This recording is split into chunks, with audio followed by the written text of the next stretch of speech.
Hello there, BoBo the bitcoiner is back. Someone asked the other day, what is actually blockchain and decentralization? Good question.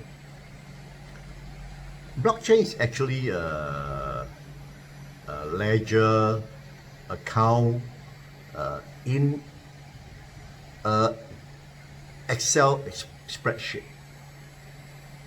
You fill in the credit and debit, and then you come up with a balance sheet. The only problem is in the Excel spreadsheet, it is human input, man input.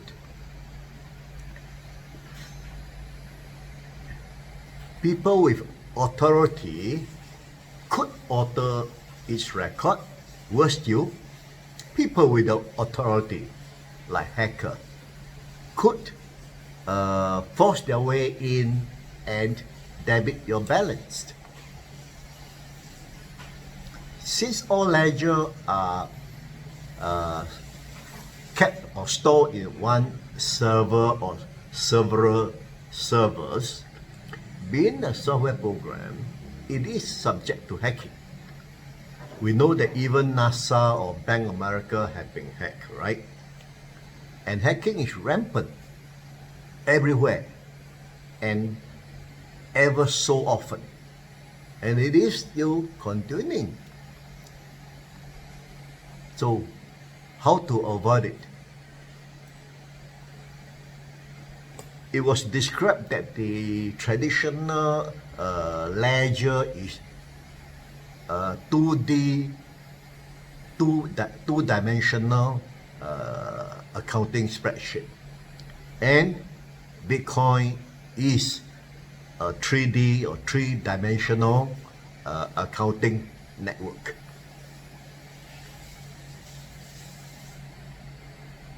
Because Bitcoin or Satoshi Nakamoto found the answer. All right. So you have a ledger of credit debit,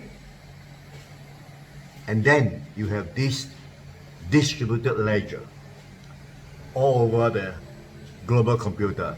That is the third dimension of ledger credibility.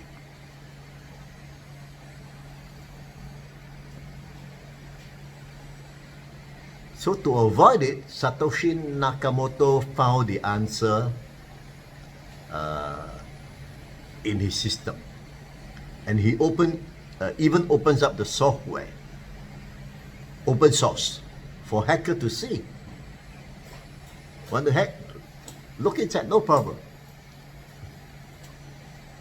First, he makes sure that all the records are not kept in one or several locations.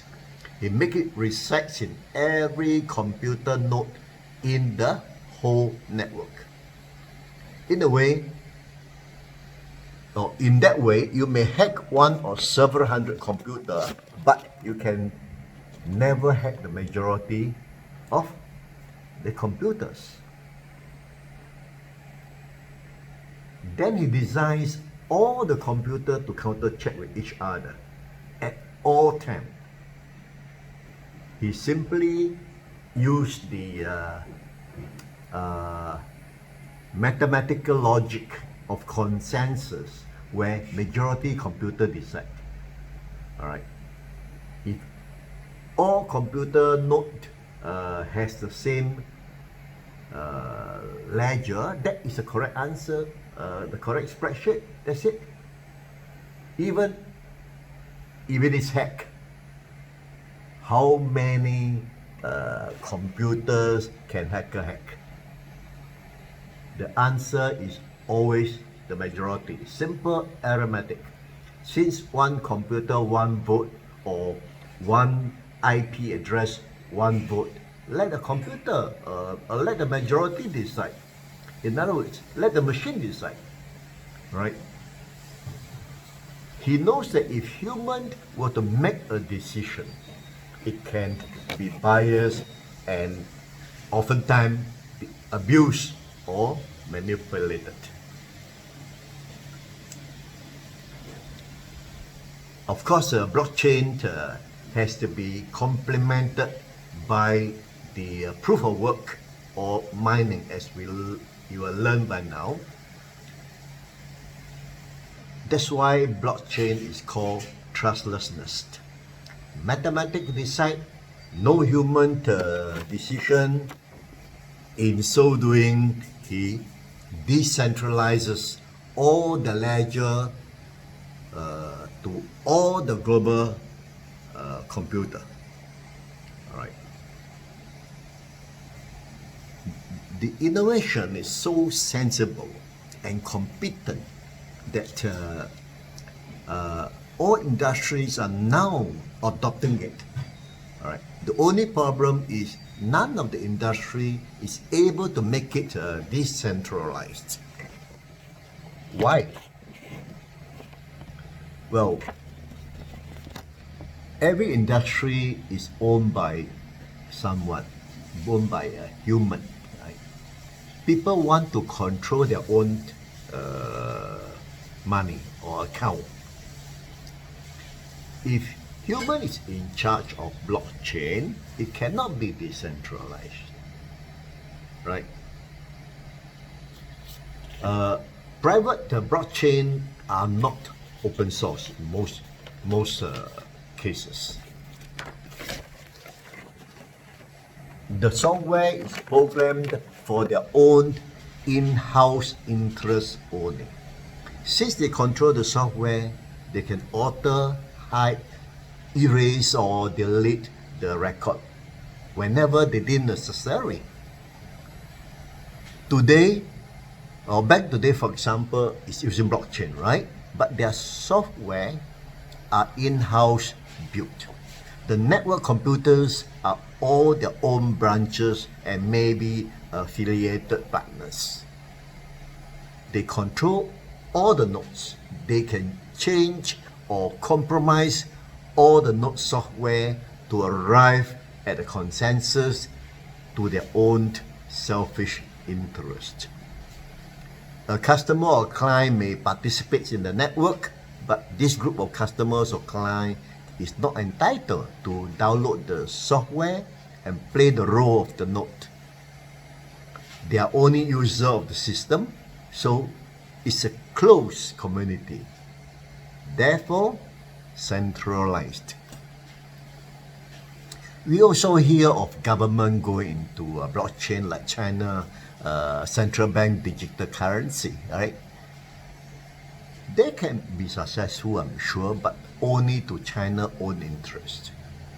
The community is huge, as it involves the whole country's what we call payment system.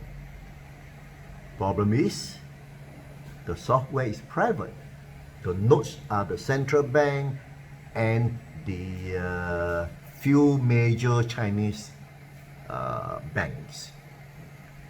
The huge participants are the user, right? The merchants, the citizen, the wallets, the WeChat and Alipay, etc. But this group of participants are not the node. They only use the system. They cannot make machine decision. So here again, government control and manage the nodes to their own necessary advantage. They will copy all the Bitcoin ecosystem from nodes to consensus, and most important thing, hashing to verify and certify transaction. All are competent technology. They only have to limit the node to themselves for better control of decision. The final part, which is proof of work of mining, is surely controlled by them. Again, cannot be decentralized. Any system that is centralized will has a single point of failure: human. It copies all the Bitcoin, the ecosystem or technology, but lack full trust since humans oversees the function or operation. It's not operated by the people of the world. In fact, all industries are using Bitcoin technology and of blockchain today, but none is truly centralized. Truly decentralized. So they take advantage of all the Bitcoin's technology, but hesitate to apply the decentralization part, mainly to control their own private ecosystem. That's it. Hope you enjoy this session of blockchain and decentralization. Please don't forget to like and subscribe if you have not subscribed yet. Yeah? Thank you. Bye-bye.